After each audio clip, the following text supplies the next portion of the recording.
Standard enthalpy of formation. ठीक है, अब देखो स्टैंडर्ड एंथैल्पी ऑफ फॉर्मेशन क्या होता है। आवाज आ रही है ना क्लियर? हाँ सर। इसको देखो ऐसे रिप्रेजेंट करते हैं, डेल्टा एच नॉट एफ। तो इसको डिफाइन करो जरा, स्टैंडर्ड एंथैल्पी ऑफ फॉर्मेशन को लिखो। It is enthalpy change, it is enthalpy change when one of mole of molecule, it is enthalpy change when one mole of molecule form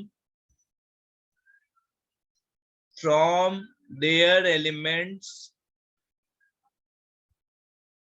at standard state। लिख लो फिर मैं बताता हूँ। it is enthalpy change when one mole of molecule form their element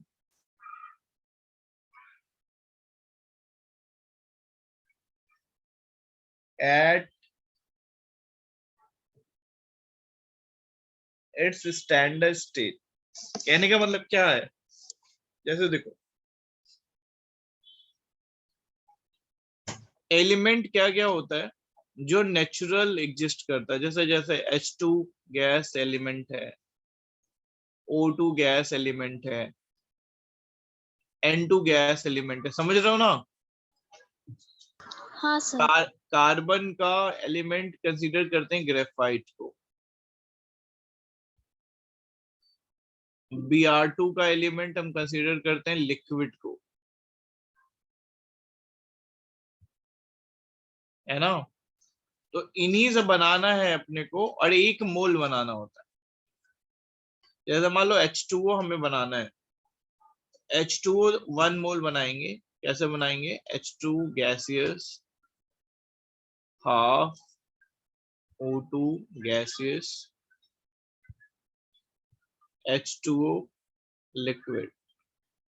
अब ये form होने में जो एंथैल्पी में चेंज होगा ना, उसी को बोलते हैं delta H not F H2O। मतलब standard enthalpy of formation of H2O लिखा है ये मैंने।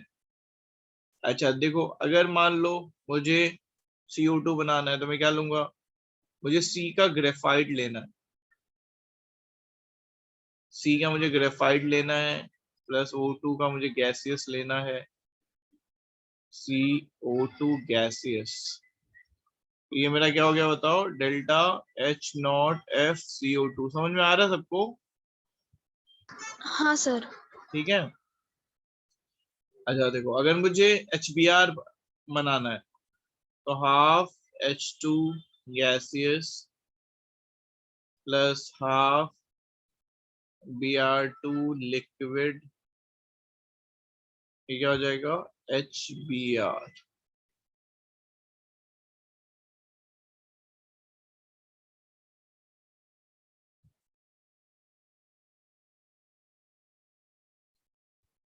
नोट डाउन कर लो ये सब,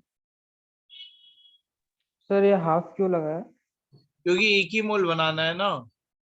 अगर तुम एक ले लेते तो दो हो जाता ये, समझा? हाँ सर समझा।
अब जैसे देखो NH3 लिखना है मुझे, NH3 का फॉर्मेशन लिखना है, तो मैं कैसे लिखूंगा?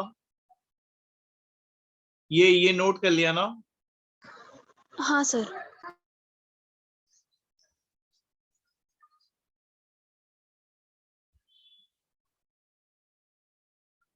तो अगर देखो मुझे अगर NH3 का फॉर्मेशन लिखना है तो मैं क्या लिखूंगा?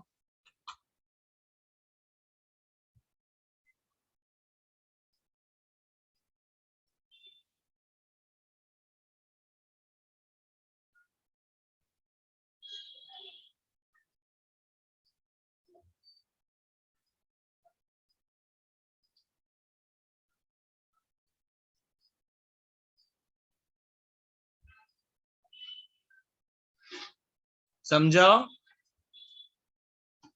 हाँ सर। है ना? तो देखो ऐसे फॉर्मेशन लिखते हैं हम लोग।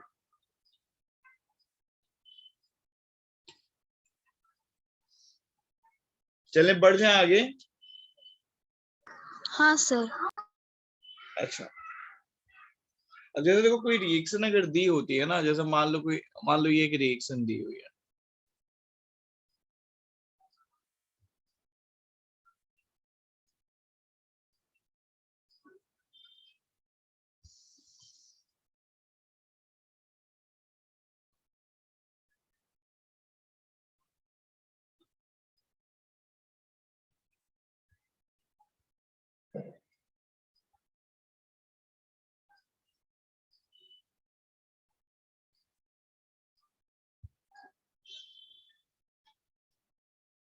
अब इस पूरे रिएक्शन का मान लो डेल्टा H निकालना है, डेल्टा H।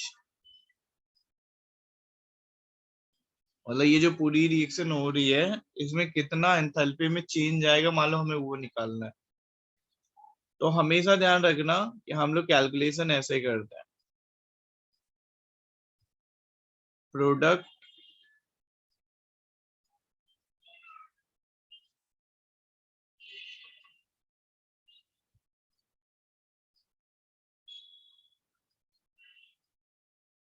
ठीक है। अब देखो प्रोडक्ट ये है और रिएक्टेंट ये है, तो देखो कैसे लिखेंगे, हमें ये सब डेटा दिया रहेगा पेपर में। तो लिखेंगे 4 इंटू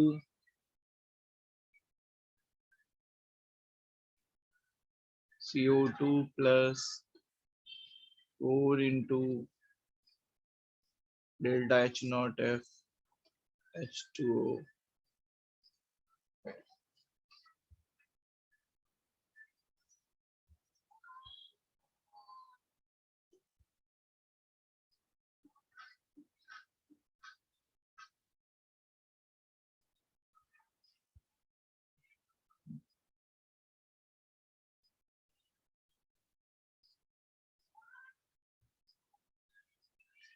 ठीक है।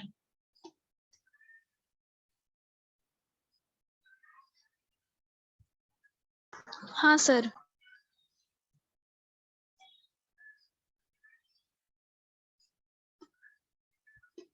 ये सारी वैल्यू दी रहेगी, पुट कर देंगे, है ना? ठीक है, समझ में आ रहा है ना? हाँ सर। अच्छा, अगर इनकी वैल्यू ना दी रहे, in general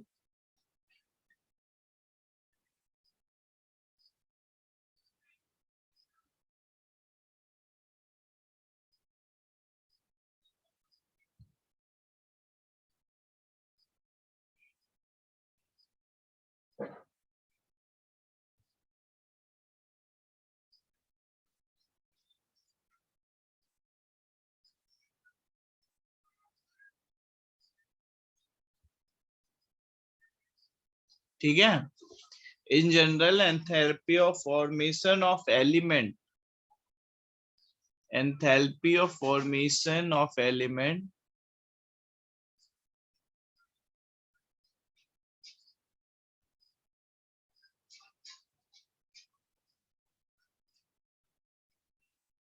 will be taken as 0। समझा ना?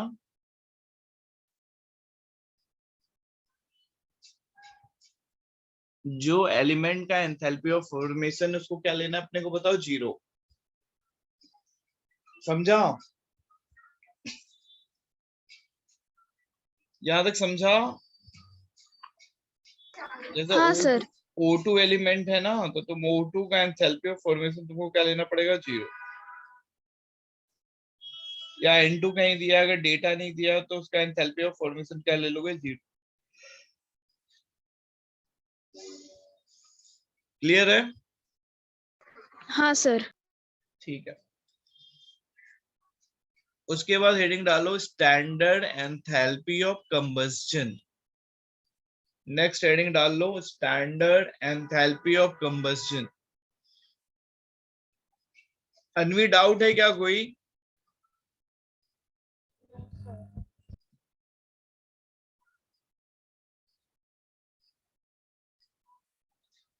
अब देखो स्टैंडर्ड एंथैल्पी ऑफ कंबस्शन क्या है।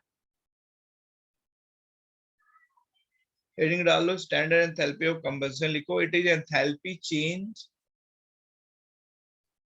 It is enthalpy change when it is enthalpy change when 1 mole of molecule, it is enthalpy change when 1 mole of molecule burn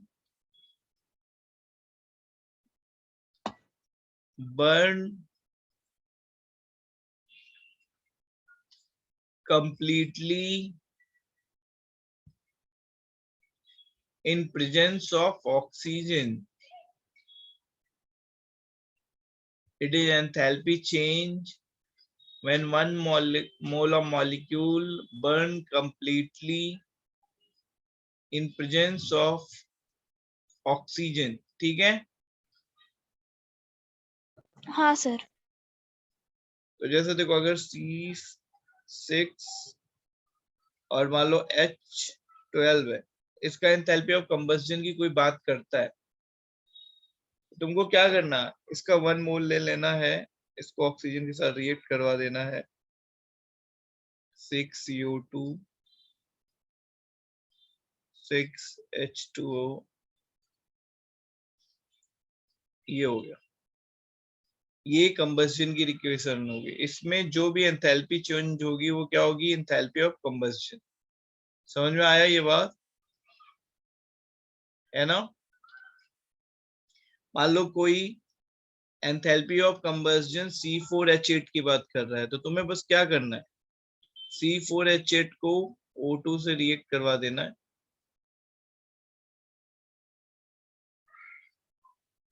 समझा? हाँ sir. ठीक है।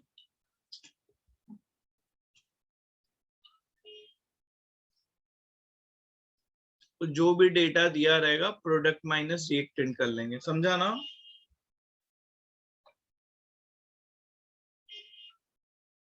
इसका इस रिएक्शन का जो एंथैल्पी चेंज होगा वही क्या होगा? Standard enthalpy of combustion of C4H8। Clear है ना? हाँ सर। ठीक है। तो इसका कैसे निकालेंगे?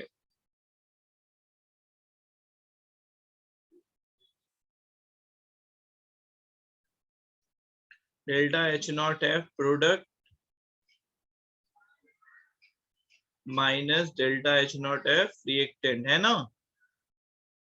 प्रोडक्ट एंड रिएक्टेंट का डेटा दिया रहेगा, पुट कर देंगे। सही ना?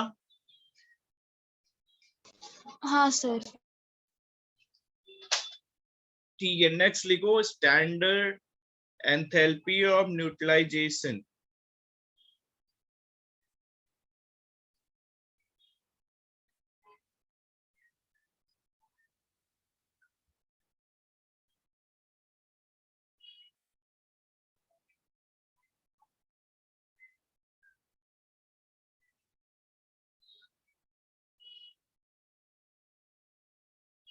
सर क्या लिखना है?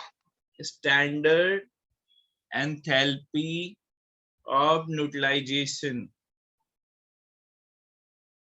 सर यहाँ पे आपने O2 के सामने 6 लिखा ना, कैसे? हाँ, कैसे 6 लिखा? प्राची बताओ। O2 के सामने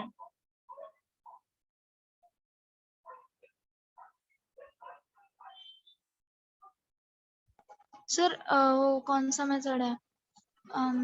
मोल्स में जो मेथड लगता है ना सर, कॉमन मेथड हो सर, जितना बन रहा वैसे। बैलेंस कर दो ना। हाँ मतलब वही सर, अगर O2 से रिएक्ट करेंगे तो जितना वो बनेगा उतने ऑक्सीजन के वो नीडेड होंगे उतना बनने के लिए।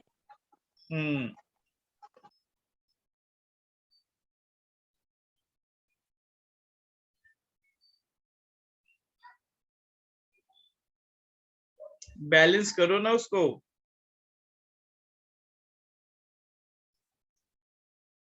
यहाँ पे देखो कितने ऑक्सीजन है, यहाँ 4 ऑक्सीजन इधर है और 8 ऑक्सीजन इधर है, तो टोटल 12 ऑक्सीजन हो गया ना।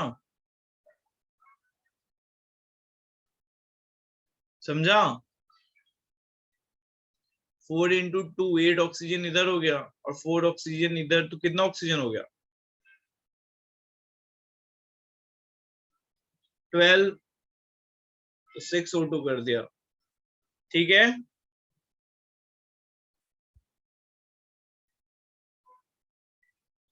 समझा तुमको ओमकार? हाँ सर। अच्छा, उसके बाद लिखो standard enthalpy of neutralisation.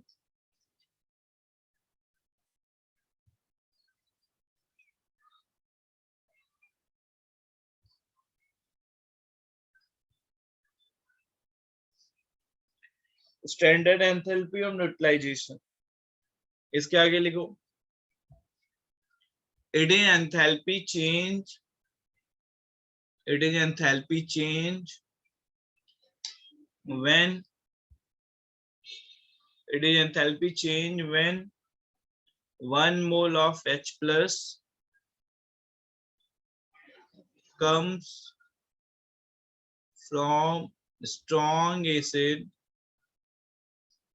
It is enthalpy change when 1 mole of H plus comes from strong acid is completely neutralized by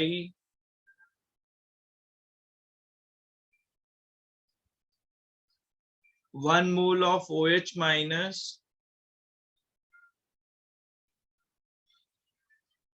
comes from strong base.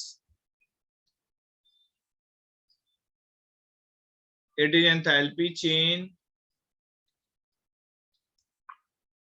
It is enthalpy change when 1 mole of H plus comes from strong acid is completely neutralized by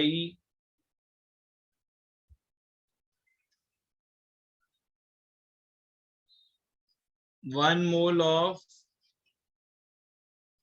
OH minus comes from strong base. लिख लिया? लिख लिया सबने? हाँ sir. ठीक है। In general, its value will be minus 13.7 kilocalorie per mole. In general, its value will be minus 13.7 kilocalorie per mole. कहने का मतलब जैसे देखो ऐसे रिएक्शन होगी HCl प्लस NaOH। अब देखो ये दोनों स्ट्रॉन्ग है, अब दोनों ये स्ट्रॉन्ग है तो आपस में रिएक्ट कर लेंगे तो क्या हो जाएगा NaCl प्लस H2। अब देखो ये भी स्ट्रॉन्ग है ये भी स्ट्रॉन्ग है, तो यहाँ पे डेल्टा H न्यूट्रलाइजेशन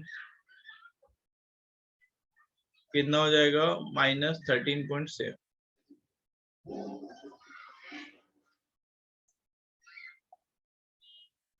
HCl एक स्ट्रॉन्ग एसिड होता है, NaOH एक स्ट्रॉन्ग बेस होता है। अब अगर दो ले लिया मान लो तुमने, जैसे यहाँ पे तुमने H2SO4 ले लिया और यहाँ पे तुमने CaOH ट्वाइस ले लिया, दो H एंड दो OH, और फिर दोनों ने आपस में रिएक्शन कर लिया,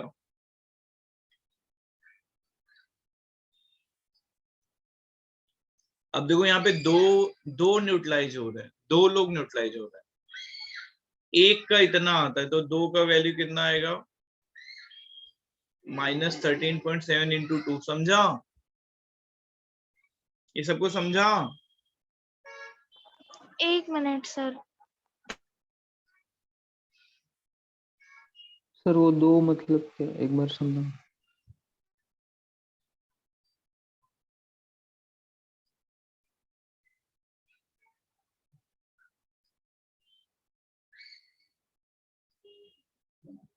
एक H प्लस के लिए -13.7 होता है तो दो H प्लस के लिए कितना होगा?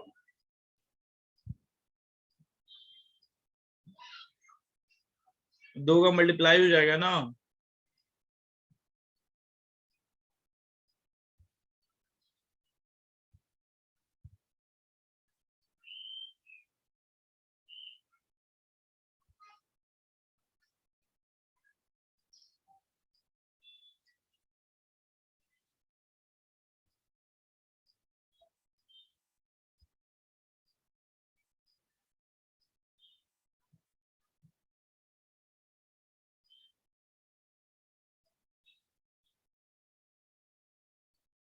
समझा? हाँ सर।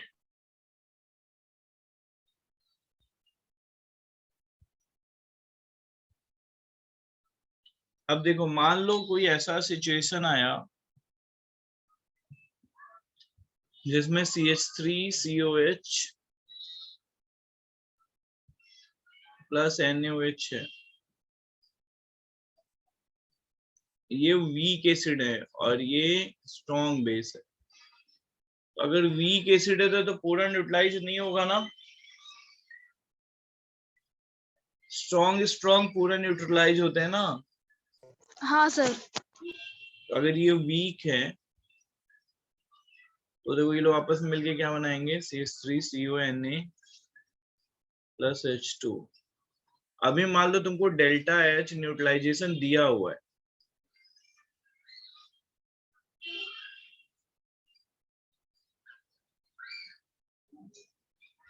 इतना दिया हुआ है।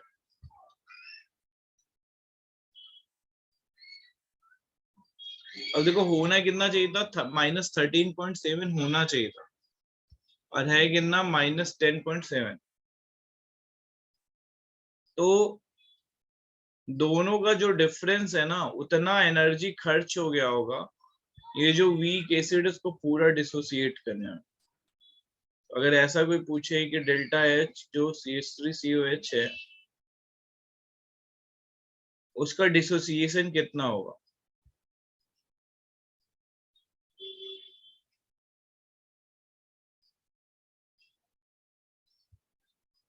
तो ये क्या हो जाएगा, 3। समझा? सर एक बार और बताओ ना, लास्ट वाला डिसोसिएशन वाला। देखो ना 13.7 एनर्जी रिलीज होना चाहिए था, है ना, हाँ सर। और है कितना, 10.7। तो अच्छा सर। हाँ सर। तीन का तुम्हें आइडिया नहीं लग रहा ना कहाँ गया? हाँ सर, समझा सर।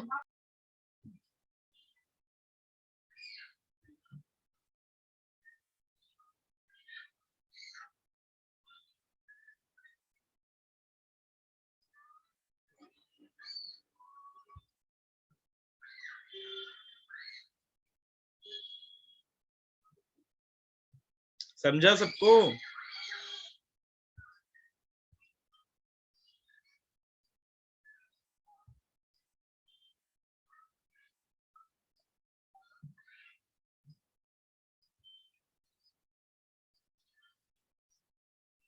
बढ़ जाए आगे?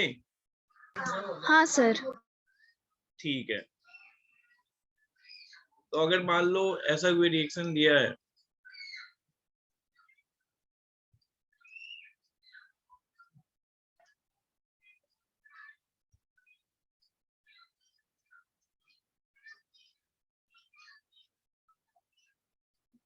अब मान लो डेल्टा H न्यूट्रलाइजेशन दिया हुआ है तुम्हें -8.7,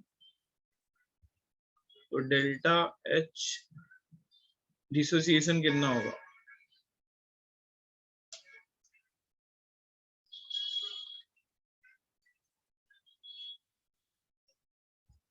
सर 5। 5। समझा सबको?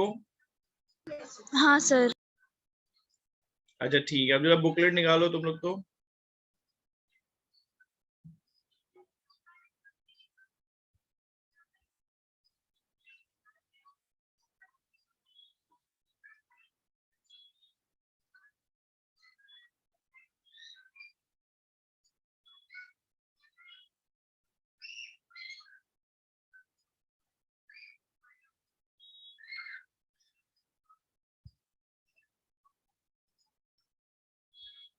कहाँ से कहाँ तक का होमवर्क दिया था?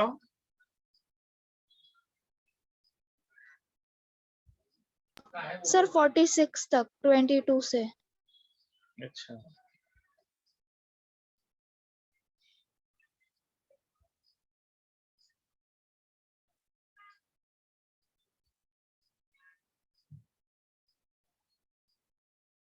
तो अटेम्प्ट करने का टाइम मिला तो तुम लोगों को?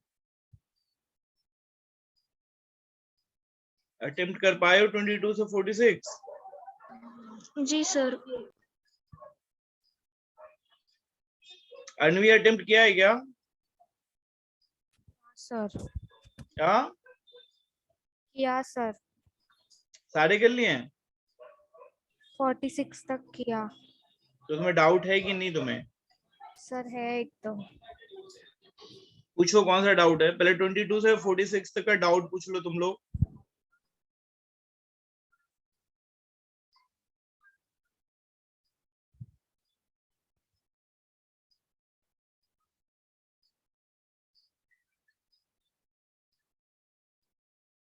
ट्वेंटी टू से 46 तक के डाउट पूछ लो जिसने अटेम्प्ट किए हैं।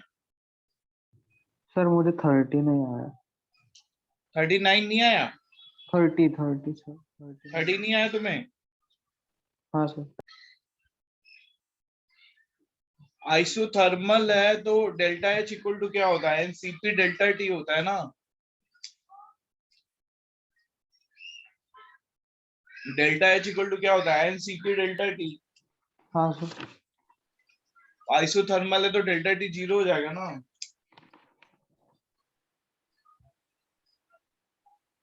तो समझा? डेल्टा। हाँ सर।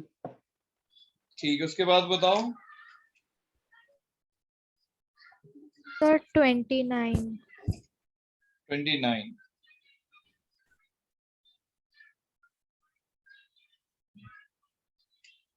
आइसोब्यूटेन का कंबस्शन करते हैं तो आइसोब्यूटेन क्या है? देखो C4H10।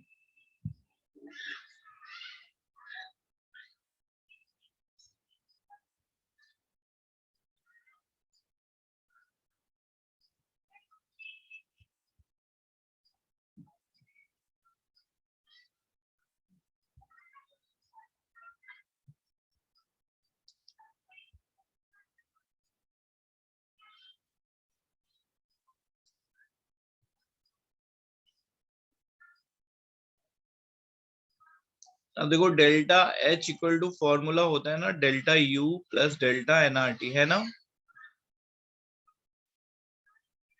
इस रिएक्शन के लिए बताओ जरा डेल्टा N कितना होगा?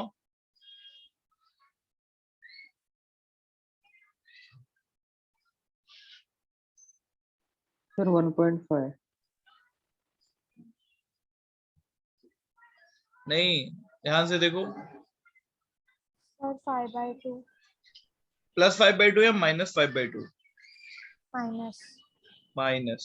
तो तो मैंने देखो, तो डेल्टा H हो गया डेल्टा U -5/2 RT, है ना। ठीक है ना। हाँ तो सर। डेल्टा U में से कुछ माइनस करने पर डेल्टा H आ रहा है, इसका मतलब क्या हुआ? Delta U greater than delta H होगा, है ना। हाँ सर।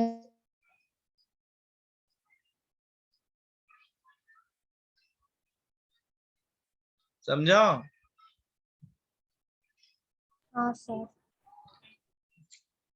उसके बाद बताओ।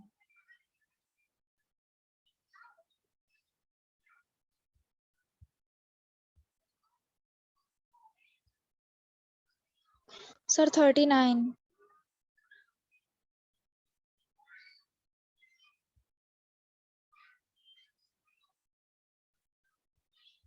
देखो बॉम्ब कैलोरीमीटर की कोई भी जो एनर्जी होती है ना वो डेल्टा यू होती है। एक छोटा सा स्टेटमेंट लिख लो तुम लोग, any energy released in bomb calorimeter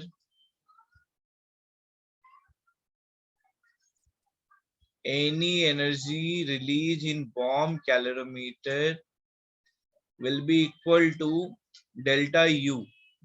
समझा? बॉम्ब कैलोरीमीटर में कोई एनर्जी रिलीज होती है किसके बराबर होती है बताओ? डेल्टा यू के। समझा? समझा तुम लोगों ने? लिख लिया ना? हाँ सर।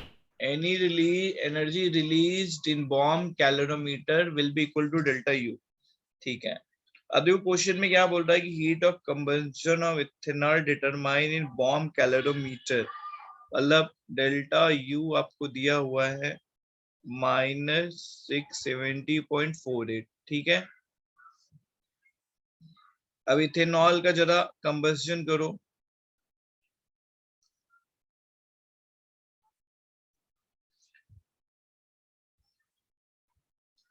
CO2 plus H2O।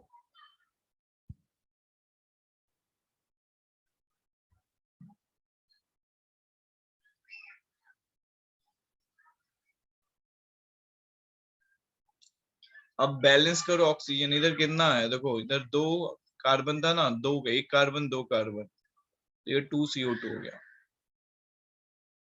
इधर कितने हाइड्रोजन है? 3 2 5 1 6, 3 2 5 1 6, इधर 6 हाइड्रोजन है, इधर 3। अब ऑक्सीजन कितने हैं देखो, 2 4 7 ऑक्सीजन उधर है।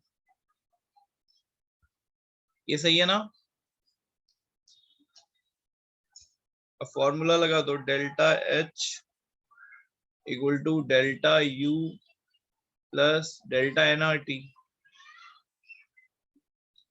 डेल्टा U कितना है? -670.48। डेल्टा N कितना है? -1।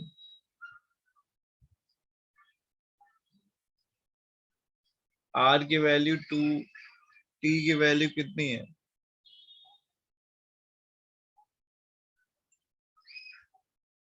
300 है ना? अभी कैलोरी में आ रहा है, इसको किलो कैलोरी में बदलना है तो 1000 से डिवाइड करना पड़ेगा। समझा? कैलोरी में इसलिए R की वैल्यू 2 ली गई। तो ये सॉल्व कर दिया।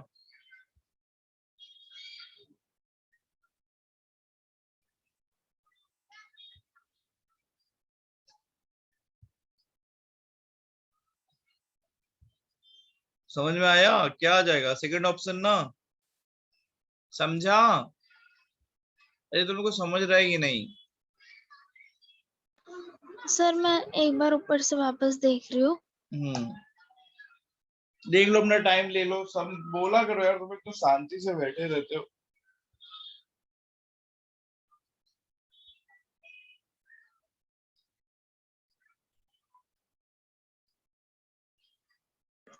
समझ गया सर मेरे को।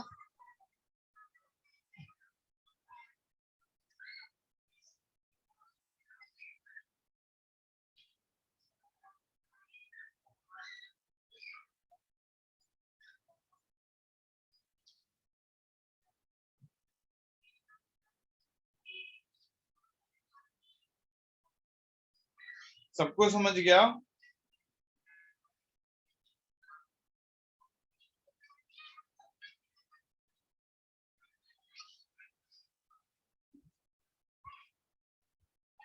सबको समझ गया कि कोई बाकी है? चलो नेक्स्ट बताओ।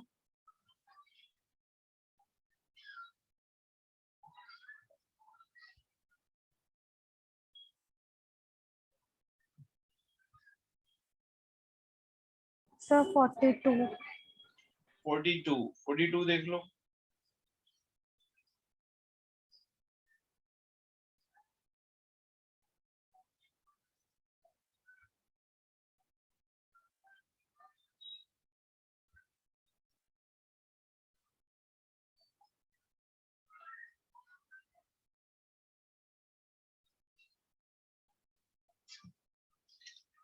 देखो 42 के लिए देखो,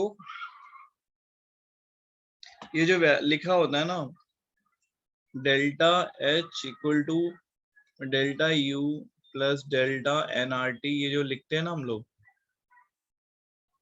इसमें डेल्टा H होता है NCP delta T, delta U क्या होता है NCV delta T plus delta NRT, ठीक है। तो NCP डेल्टा T को हम लोग लिख सकते हैं QP, समझा। NCV डेल्टा T को हम लोग क्या लिख सकते हैं QV, ठीक है, हाँ सर। Plus delta NRT। अब देखो QP क्या है,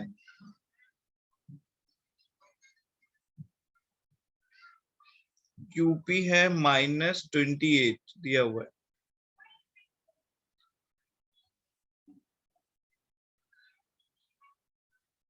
QV निकालना है। डेल्टा N कितना होगा,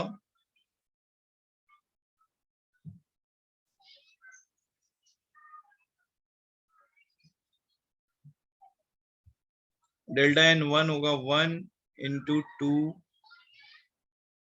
T की वैल्यू कितनी है 300 डिवाइडेड बाई 1000,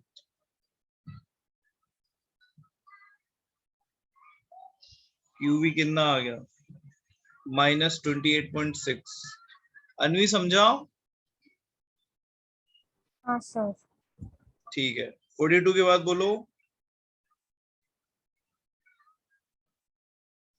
42 के बाद कौन सा बताऊं, Sir, 45. 42 के बाद 45। वैक्यूम में कोई वर्क डन नहीं होता है, अगर कहीं वैक्यूम लिखा है ना तो सीधा मतलब हो गया वर्क डन 0, समझा। हाँ सर। ठीक है, उसके बाद बोलो sir 46। 46।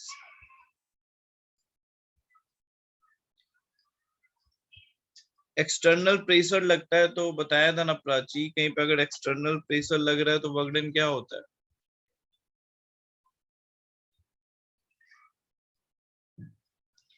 P external V2 minus V1।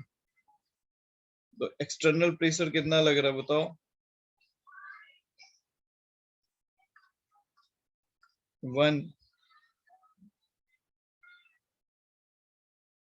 1 decimetre cube equal to 1 litre होता, समझा। तो 13 से कितना हो रहा है, 13 माइनस 3 तो -10, समझा। हाँ सर, वेरीफाई करना था सर। ठीक है, उसके बाद बोलो सर वो आपने 29 समझा है, वो फिर से बताएं ना।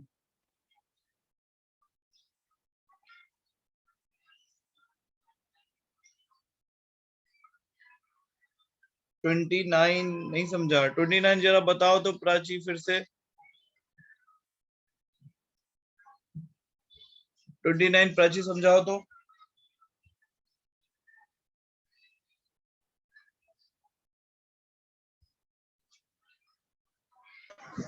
एक मिनट सर।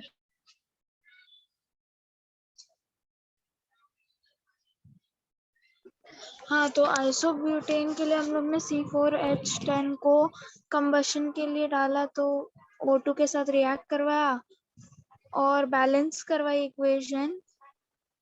उसके बाद हमारे पास जो रिजल्ट आया,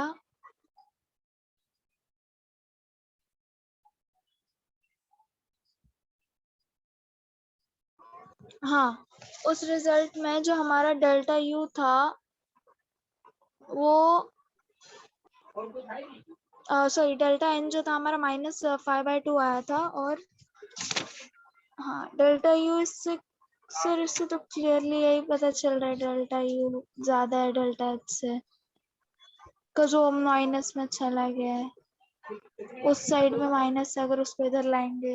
इसमें क्या Kind of. एग्जैक्टली ओमकार तुमको क्या ये सोल्यूशन जो लिखा है इसमें क्या दिक्कत हो रहा है?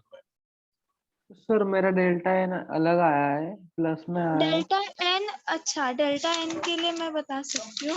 डेल्टा एन जो था सर ने बोला था डेल्टा एन है number of moles of gaseous product minus number of moles of gaseous reactant. वो एक और बार कैलकुलेट करोगे तो आ जाएगा। बस तुमको गैस लेना है ना, समझा? हाँ सर। तो सॉलिड और लिक्विड भी ले रहे होगे।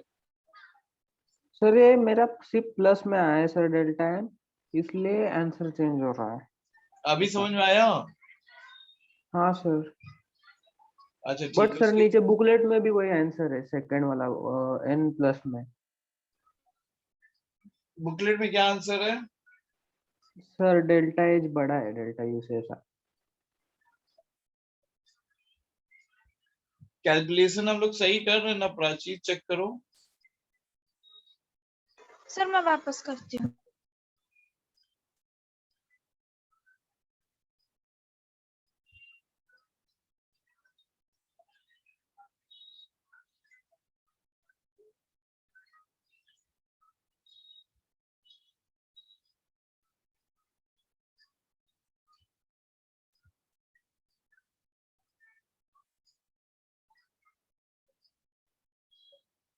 नहीं नहीं, डेल्टा एन तो पॉजिटिव आ ही नहीं रहा है।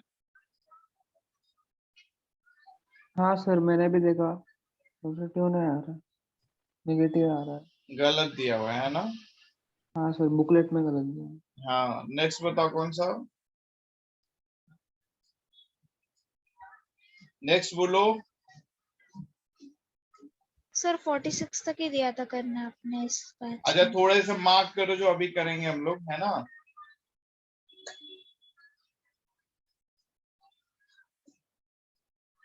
लिखो 93, जो अभी अटेम्प्ट करने जा रहे हैं हम लोग, लिखो 93,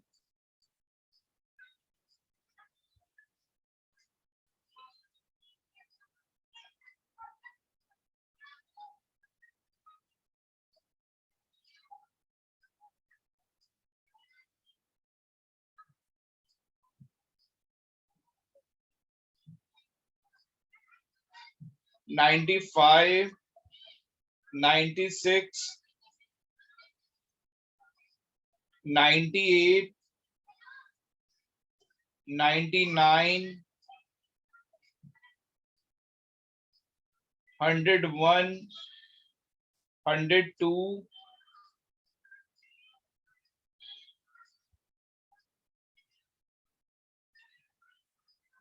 108,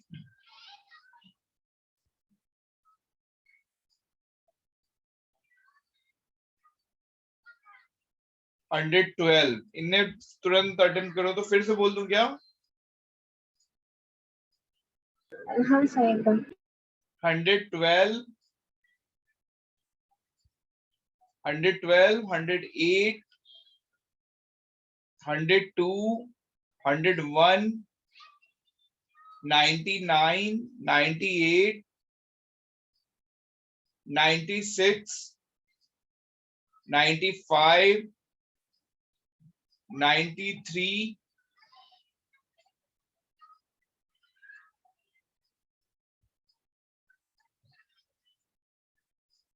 लिख लिया? हाँ सर। चलो फटाफट कर लो तो।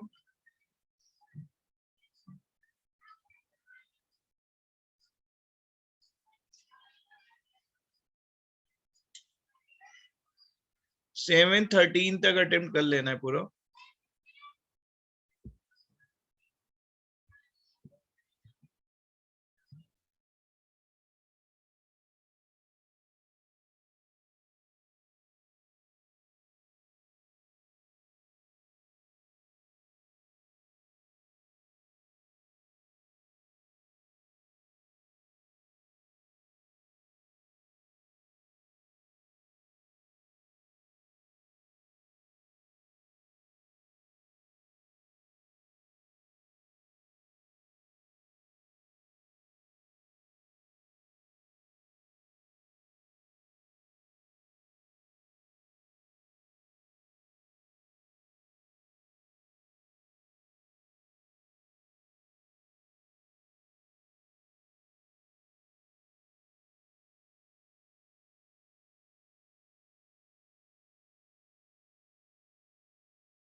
चलो अटेम्प्ट हो गया।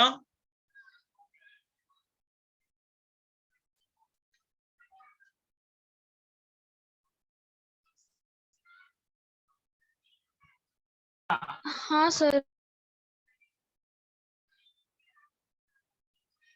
कौन सा डाउट आया बताओ।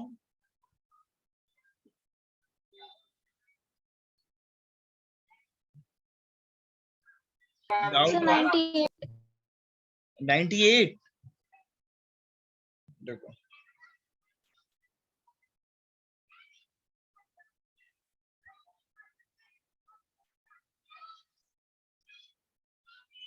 सर 98 नहीं। हम्म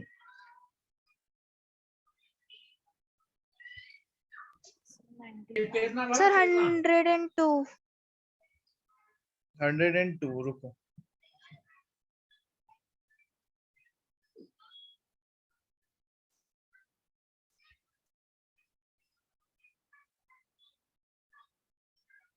देखो ना, एनर्जी जब भी रिलीज होगी ना, मतलब प्रोडक्ट वाला मॉलिक्यूल के पास कम एनर्जी है, ठीक है, समझा प्राची। हाँ सर। एनर्जी अगर रिलीज हो रही है मतलब प्रोडक्ट वाले मॉलिक्यूल के पास कम एनर्जी है, ठीक है। हाँ सर। तो जिसके पास एनर्जी कम होती है उसकी स्टेबिलिटी ज्यादा होती है, समझा। Okay sir. तो मतलब रेड फास्फोरस ज्यादा स्टेबल है अच्छा है ना। सर, इससे मेरा दूसरा डाउट भी क्लियर हो गया। ठीक है, उसके बाद बताओ।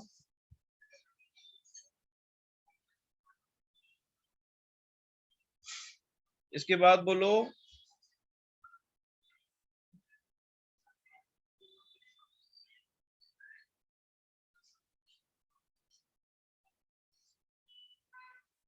सर 112।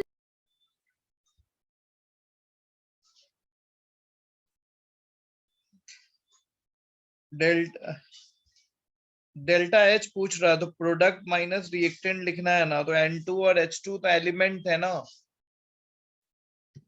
एलिमेंट का बताया है ना कि तुमको एंथैल्पी ऑफ फॉर्मेशन 0 लेना है ना। हाँ सर।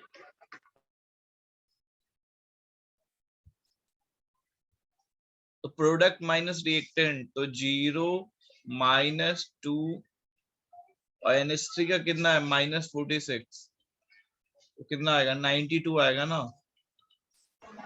सही है सर मेरे और सब पे। इसके बाद बताओ।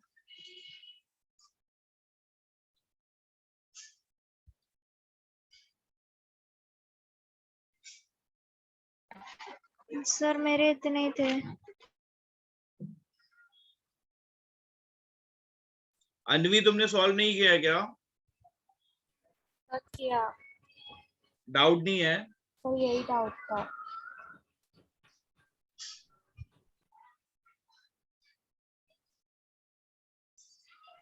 कुछ पूछना है ओमकार। सर नहीं। सॉल्व नहीं किया क्या तुमने भी। किया है सर। अच्छा ठीक है, थोड़े से और कर लो।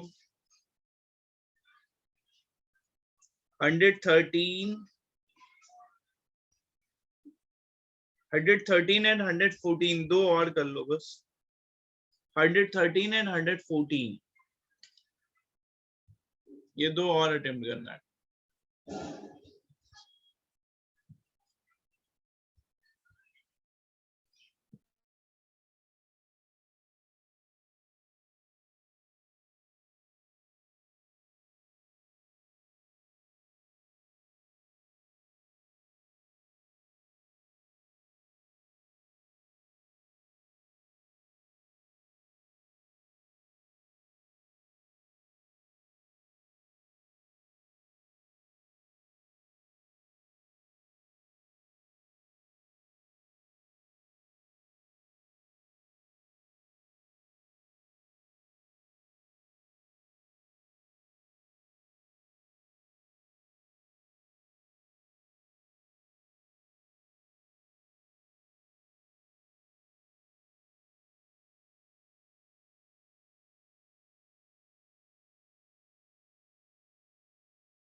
सर 114 तो हो गया सर, 113 बताओ ना।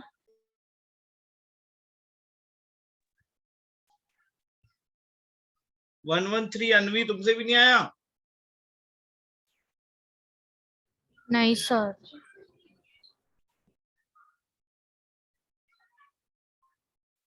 अबे 113 किसी को आया?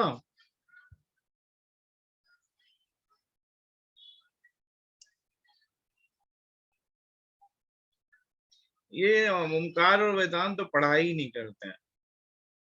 ओमकार हाँ सर। 113 नहीं आ रहा तुमको?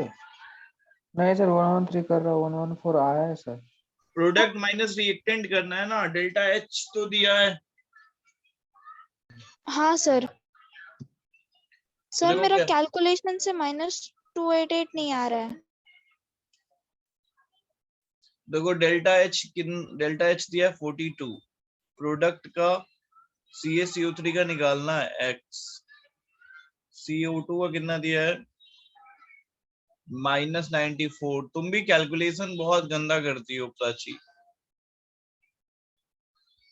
माइनस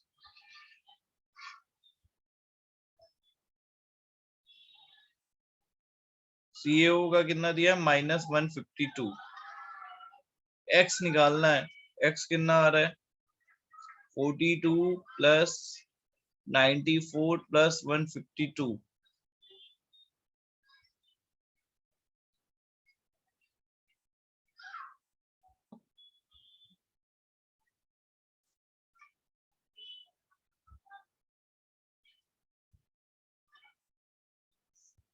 ये दोनों प्रोडक्ट माइनस रिएक्टेंट होता है ना, तो ये दोनों प्लस और ये माइनस, समझा ना? अरे हाँ सर। समझा? हाँ सर, माइनस वैल्यू गलत थी इसलिए गलत आंसर आ रहा था, कोई भी ऑप्शन में से नहीं आ रहा था। तो 204 आ गया, समझा? 22 है ना? क्लियर ना? प्राची सर आंसर कुछ और दिया है नीचे। कैलकुलेशन हम लोग गलत कर रहे हैं क्या? रुको,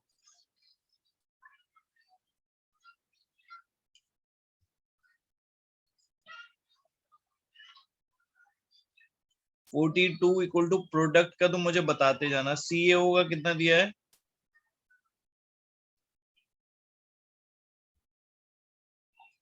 -94 -152 -x। ठीक है, अब इसको सॉल्व कर लो। x इक्वल टू -94 -152 -42, ये सॉल्व करना पड़ेगा। तो कितना आ रहा है? रुको, -288 आना चाहिए। फोर्थ ऑप्शन आना चाहिए। कौन सा आया? हाँ सर वही है। हाँ, तो प्रोडक्ट माइनस रिएक्टेंट लगाना था ना, समझा? हाँ सर। चलो ठीक है, ये नोट्स पूरा पढ़ के आना। अगली क्लास में हम लोग बुकलेट पूरा खत्म करेंगे, ठीक है? नोट्स अच्छे से रीड करके तुम लोग अगली क्लास में आना, ठीक है? Okay sir. ठीक है, चलो मिलते हैं। चलो bye. Bye sir, thank you. Bye, thank you.